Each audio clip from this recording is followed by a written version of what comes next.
Hello everyone, आज है 21 जुलाई और आज इस वीडियो में हम बात करने जा रहे हैं इंडिया बुल्स हाउसिंग फाइनेंस के बारे में। 100 रुपए के आसपास शायद ट्रेड कर रहा है, धीरे धीरे ऊपर की तरफ जाने की कोशिश जरूर कर रहा है।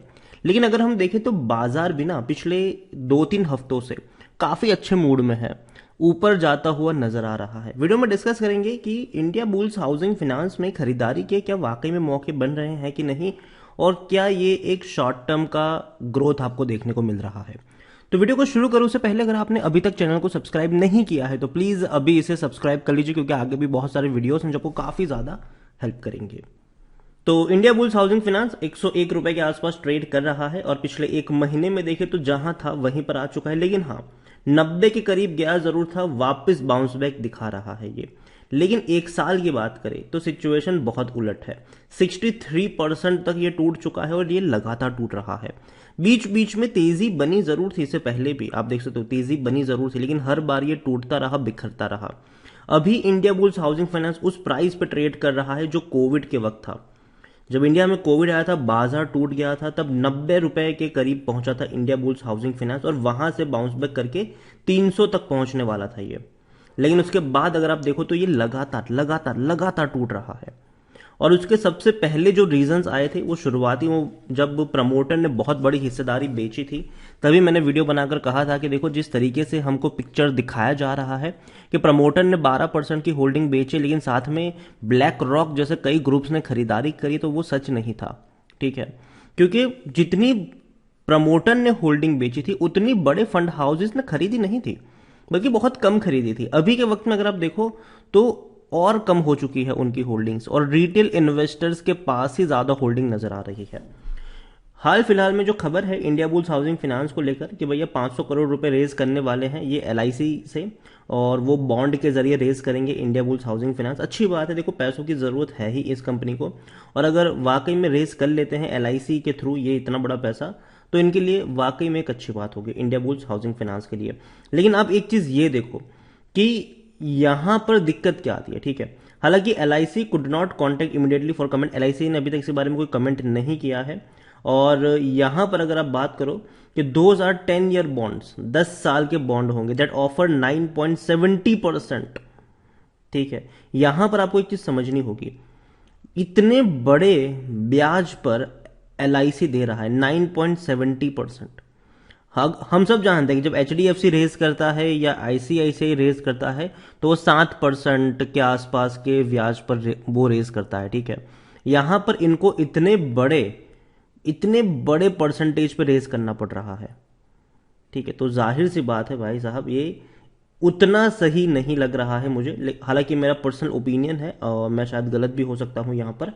तो इंडिया बुल्स हाउसिंग फाइनेंस अगर आप देखो तो पिछले एक महीने में India bulls housing finance definitely जहां था वहीं पर पहुंचा है, लेकिन एक साल में तो बहुत ज्यादा टूट चुका है ये। इतना ही नहीं, अगर हम बात करें तो देखो स्मॉल कैप कंपनी है, 4,755 करोड़ के आसपास का इसका मार्केट कैप है। वॉल्यूम 72 लाख के आसपास नजर आया, बड़ी क्वांटिटी में शेयर ट्रेड हो रहे हैं। और कंपनी के रिजल्ट्स की अगर हम बात करें तो मार्च क्वार्टर के ही रिजल्ट्स है, जून के अभी तक आए नहीं है। और मार्च के जो रिजल्ट्स थे वो उतने अट्रैक्टिव नहीं थे। ठीक है, 300 करोड़ का प्रॉफिट जरूर था, लेकिन जो रेवेन्यू है वो लगातार इनका कम होता जा रहा है। 2,190 करोड़ का रेवेन्यू इन्होंने मार्च क्वार्टर में कमाया था। और जैसे कि आप देख सकते हो कि प्रमोटर बेच रहा है, एफआईज बेच रहे हैं, म्यूचुअल फंड्स बेच रहा है, हर कोई यहां पर बिकवाली कर रहा है। बड़े फंड हाउसेस खरीदारी कर रहे हैं, रिटेल इन्वेस्टर्स। यहां पर आप देखो तो डिविडेंड इन्होंने 2021 में पे किया था, अभी तक कोई डिविडेंड अनाउंस नहीं किया है इन्होंने। इंडिया बुल्स हाउसिंग फाइनेंस की अगर हम बात करने जाए तो यहां पर 8% लोग according to Moneycontrol user कह रहे हैं कि बेचो और भाग जाओ, 77% लोग कह रहे हैं कि खरीदो, 15% लोग कह रहे हैं कि होल्ड करो।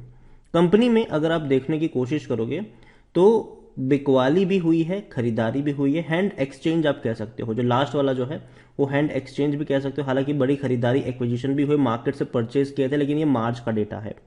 ठीक है, मार्च में था। रिसेंट जून में क्या हुआ है कि कंपनी के एम्प्लॉय है मनविंदर सिंह वालिया, 68,000 शेयर्स इन्होंने बेचे हैं हाल फिलहाल में 100 रुपए की कीमत पर। यहां पर अगर हम देखें तो कंपनी के रेवेन्यू लगातार टूट रहे हैं। 17,000 करोड़ था, 13,000 करोड़ रहा, 10,000 करोड़ रहा, अब 9,000 करोड़ से भी कम का पहुंच गया ये इनका रेवेन्यू। और जहां तक बात करेंगे प्रॉफिट्स की तो प्रॉफिट भी लगातार टूट रहे हैं। 4,000 करोड़ था, फिर 2,000 रहा, फिर 1,200 रहा, और अब थोड़ा सा कम है लेकिन फिर भी 1,175 करोड़ के आसपास नजर आया है। यहाँ पर अगर आप देखने की कोशिश करोगे तो डेफिनेटली काफ़ी अट्रैक्टिव लगेगा। ये 4 का पी है इसका, सस्ता लगेगा ये आपको, क्योंकि सेक्टर भी 19 का है। और 33% एनालिस्ट खरीदारी की भी बात कर रहे हैं, और खरीदारी करने का सही मौका भी कुछ ओवरबोर्ड जोन में नहीं है, कोई भी रेड फ्लैग नजर नहीं आ रहा है, डिविडेंड अच्छा पे कर रहा है, लॉन्ग टर्म में पैसा बना है, लॉन्ग टर्म मतलब वेरी लॉन्ग टर्म, ठीक है। यहाँ पर आप होल्डिंग की बात करने जाओ आप, तो मैंने पहले भी कहा कि गेम यहीं पे होता है हमेशा। जून में अगर आप देखोगे जब प्रमोटर के पास 21.69% की होल्डिंग थी, और तब जब हमको ये आर्ग्यूमेंट दिया जा रहा था कि ब्लैक रॉक जैसा बड़ा ग्रुप आया है, ये बड़े फंड हाउस ने पैसा लगाया है, तब एफआईएल्स की होल्डिंग 33% थी, ठीक है। आज अगर आप देखो तो एफआईएल्स की तो होल्डिंग भी कम हो चुकी है, 26 पे आ चुकी है, और प्रमोटर भैया 21 से सीधे 9.5 पर आ चुके हैं यहाँ पर। इवन डोमेस्टिक इंस्टीट्यूशन ने भी यहाँ पर बिकवाली करी है, 9.93% की होल्डिंग घट के हुई है 8.88। हाँ, म्यूचुअल फंड ने थोड़ी बहुत खरीदारी जरूर करी है, 2.95% की होल्डिंग बढ़ के हुई है 4.23, लेकिन जो बड़ी खरीदारी हुई है वो रिटेल में हुई है। 15% की होल्डिंग थी रिटेल इन्वेस्टर्स के पास, वो बढ़ के हो चुकी है, सारी की सारी आपने और हम ही ने खरीदी है, 33% पर आ चुकी है। तो रिटेल वालों ने 18% की होल्डिंग खरीदी है यहाँ पर।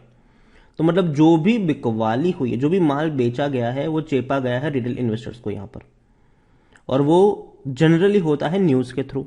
जब ये हो भी रहा था, मैंने कई सारे वीडियोस बनाए थे, काफ़ी न्यूज़ चैनल पे बात भी हो रही थी कि भैया 2.0 होगा, यहाँ पर ये होगा, बड़ा धमाका होगा, नया मैनेजमेंट आएगा, ये करेगा वो करेगा।